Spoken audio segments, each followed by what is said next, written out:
Welcome top news today. President Donald Trump must fire his attorney over a weekend tweet that seemingly admits to obstruction of justice, according to a Democratic lawmaker. The president tweeted that he had to fire Mike Flynn for lying to the vice president and the FBI, which shows he knew his national security advisor had broken the law before asking FEMP Director James Comey to drop the investigation.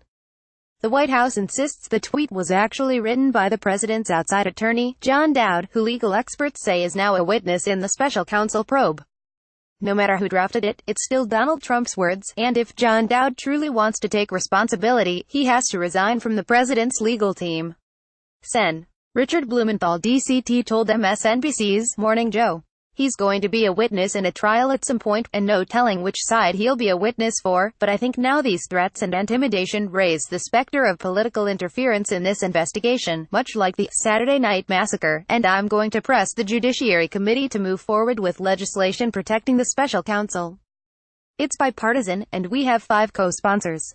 We have no choice but to move forward. Legal analyst Jonathan Turley agreed that Saturday's tweet was Exhibit A in a possible charge of obstruction of justice against the president. Oh, of course it is. It can be evidence. It goes to state of mind. Turley said, it can be evidence of obstruction.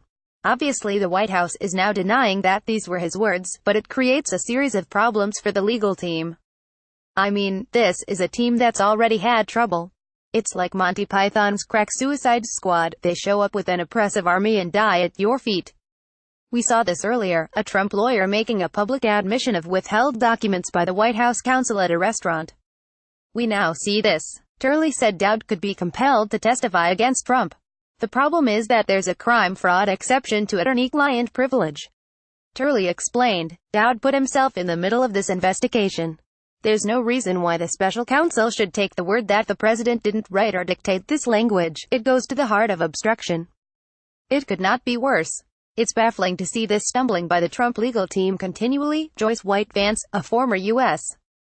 attorney, said the president's tweets have previously been used as evidence in court, so there's no reason this one would be any different.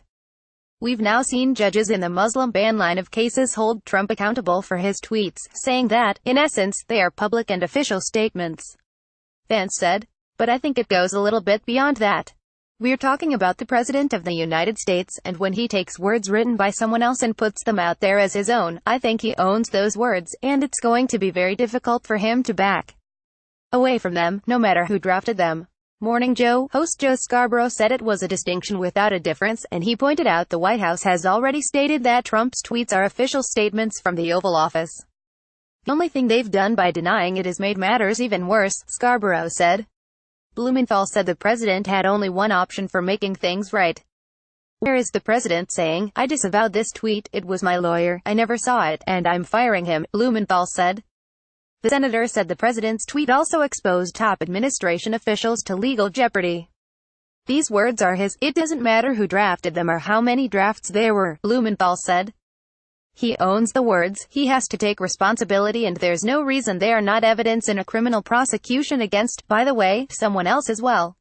I think the question of what did they know and when did they know it has to be asked about Pence, Sessions and Kushner, because the Flynn statement of facts implicates others in the transition in the campaign, as well.